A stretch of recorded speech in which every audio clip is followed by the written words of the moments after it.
Ladies and gentlemen, welcome to Talk Spicy.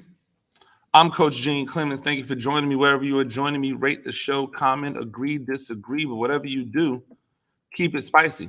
5-star ratings are appreciated. If you're joining me on the YouTube channel, we are literally a few subscribers away from 2,000. So if you're listening right now and you have not subscribed to the channel, go ahead and, do your boy a solid, subscribe to the channel. Lots of good content, lots more stuff to come. We really do appreciate all the support. I really do appreciate all of the support that you give the show, and to all of those who shout me out on a regular basis in the morning on Twitter. I appreciate you. On Facebook, I appreciate you. Please continue to share. Please continue to listen in. You know, there's this thing, this issue, or not an issue, but there's this thing called the long game. And a lot of times we will try to figure out when is the proper time to play the long game. In sports, this is very important. So I'll give you an example first. If you remember the LeBron James, Carmelo Anthony, Dwayne Wade, Chris Bosh draft, Bosh and LeBron and D Wade decided to play the long game when it came to money. When they were up for the re-up deal, they re-upped for a quick 3-year deal after their rookies deals. They could have signed a 5-year, I believe, but they decided we are going to sign a 3-year extension instead of the 5-year extension. Carmelo Anthony decided, no, I'm going to take all 5 of these years. Now, here's the beauty of it. Both worked out well from a financial standpoint. LeBron and Wade and Bosh ended up using that leverage of being out of their contracts to team up in Miami. Carmelo was not able to do that and therefore had to play his position and continue on, but he had his money. Now he got more money. He got more money when he re-upped again because he re-upped for the max deal. I believe LeBron and Wade and Bosh all took lesser money. And when I say lesser money, I mean still a lot of money, but less than they would have gotten on the open market as a max deal to team up in Miami.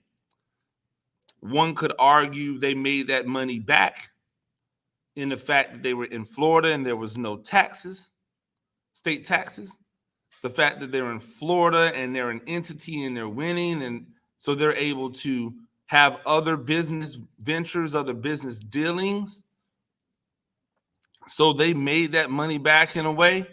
Again, Carmelo still got his bread, so can't be mad at him. But there's an interesting thing of knowing when's the time to play the long game, because for basketball players, for the most part, you should always be thinking about the money you can make, the money that's out there. Because most basketball players don't have career-ending injuries. Most injuries don't end up being career-ending. Even a guy like his name just left me. From the Knicks, the Bulls.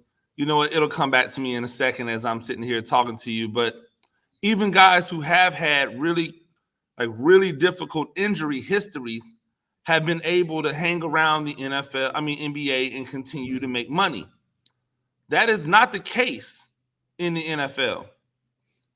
In the NFL, playing the long game is risky. It is extremely risky. We saw this play out with Dak Prescott. Dak Prescott should have been signed to an extension before he was, but the Cowboys kept trying to lowball him or slow play him, and then he decided, okay, I'm going to play the long game. Give me this Give me this franchise tag. I'll play underneath the franchise tag. And then next year, if you don't give me what I'm worth or give me market value, I'll play under the franchise tag again until you have no other choice but to pay me. We saw that play out with Kirk Cousins. He did it masterfully in Washington. Played those contracts out, received ridiculous amounts of money for one-year contracts, then had Minnesota give him massive contracts, not one but two, to play for them. But in Dak's case, he got injured. Now, the reason that it worked out for Dak in this situation is really simple. They had nobody else to turn to, and they saw what the future was like when they tried to put Andy Dalton in there. But it could have went really, really bad. Like Dallas could have just said, okay, well, he's damaged goods. We're going to go back into the draft. We just had a bad season. We're going to go back into the draft, and we're going to pick one of these other quarterbacks that's out there, and we'll reset. They could have done that.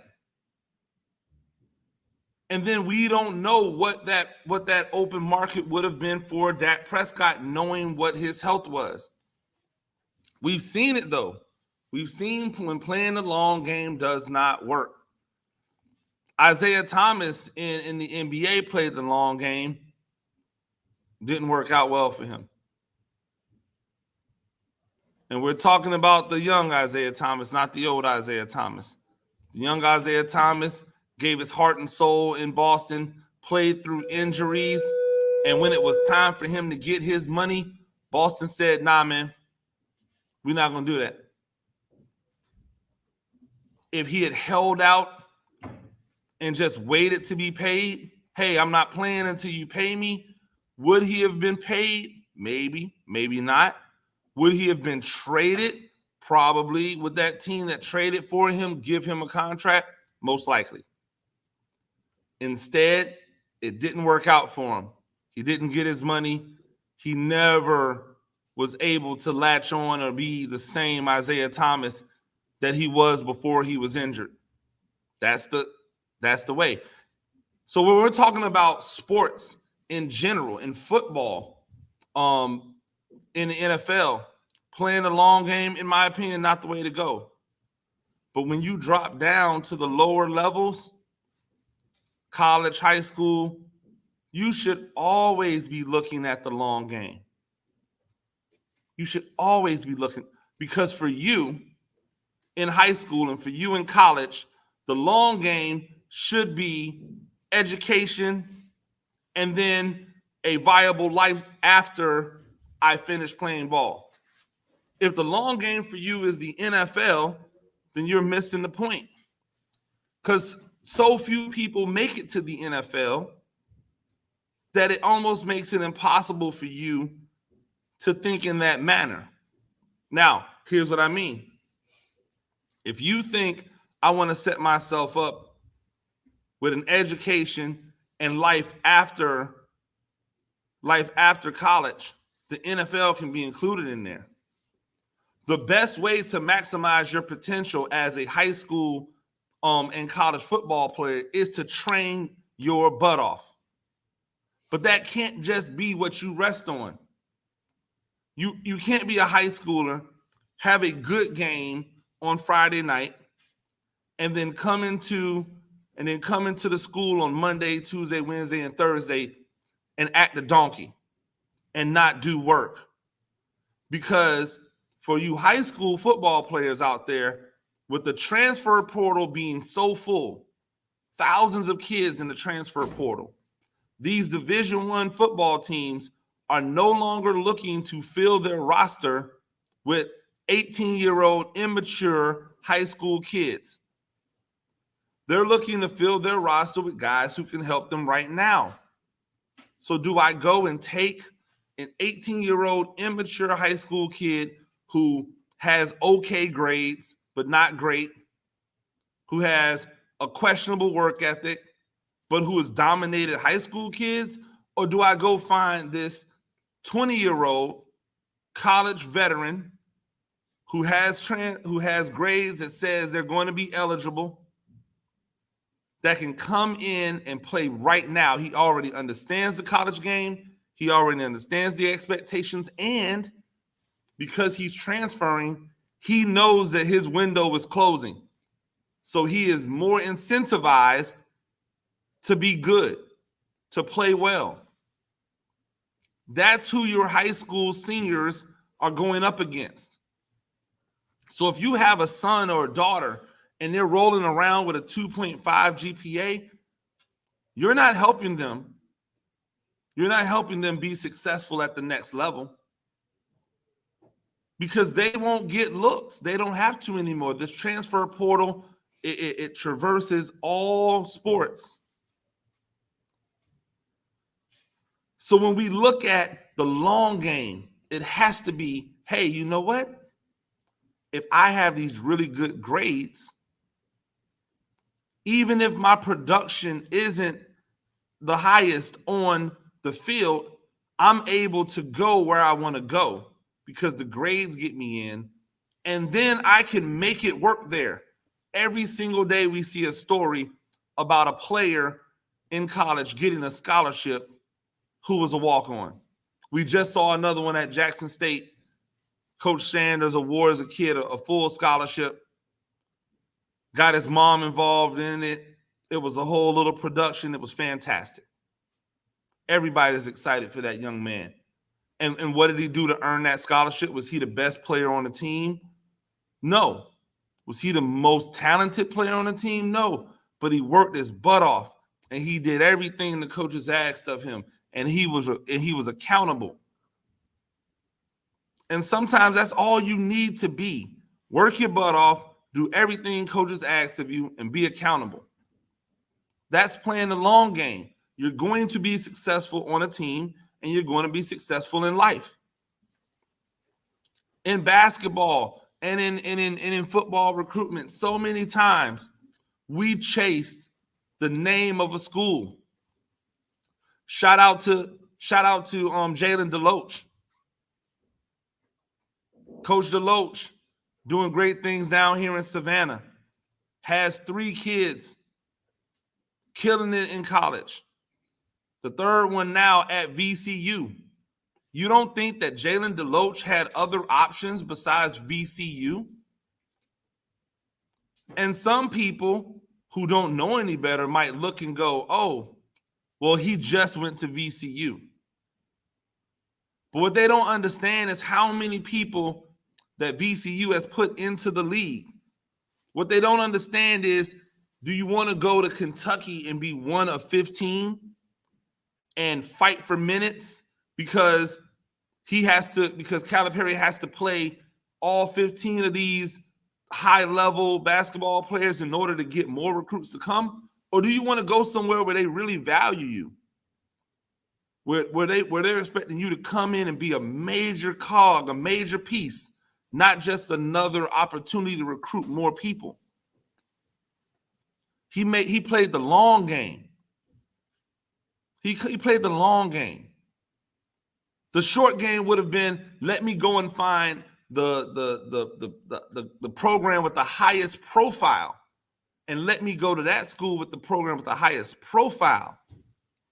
But instead, using smart logic and understanding what he wanted to get out of his game, he made a decision about a school where the school was the best fit for him as a basketball player to get better. Because the goal is to get an education and to be productive afterwards. And if you learn how to go somewhere and be a pro and not just a mercenary, if you learn how to go somewhere to be a pro, it's really easy to then go and be a pro. The NBA opens itself up to you. If not the NBA, there are hundreds of other leagues all around the world that pay top dollar for people to come play basketball. Now you get a chance to go travel the world and play basketball. The future is bright for that young man. But that's what happens when you play the long game. I hear people all the time say, man, why would they go to Georgia Tech? And my question is, why do more top-level athletes not go to Georgia Tech? if I'm a top level athlete, and Georgia Tech offers me a scholarship, and I understand what a Georgia Tech degree means, I'm going to Georgia Tech. But we'll see so many other people go to these other schools because they want to go to the name. They want to say, oh, I went to this school. I went to that school. And then they go there, they sit the bench for 2-3 years, they're miserable, they try to transfer, now they're recycled goods, now they're trying to find their way. If you go to Georgia Tech, there should be no transferring. It does not matter what happens on the field or on the court or in the playing arena. If you go to Georgia Tech, you should be thinking, I'm about to walk out of Georgia Tech with a Georgia Tech degree. If I go to Georgia Tech, I'm leaving with a degree. That's playing the long game. And we don't have enough people at the youth level. We don't have enough people at the college level. We don't have enough people at the high school level that are doing that. They're not playing the long game. And so we end up with situations like we see all the time. Guys transferring 3 times in a college career. Uber talented people never making it in the league. People not understanding their worth. Not going to college, spending 5 years in college, not receiving a degree. We got to play the long game. That's the only way to win below the professional level. Ladies and gentlemen, that's been Talk Spicy. I'm Coach Gene Clemens. We do this thing a few times a week. Rate the show, comment, agree, disagree, but whatever you do, keep it spicy. 5-star ratings are appreciated if you're joining me on the YouTube channel. You know what to do. Until tomorrow, peace.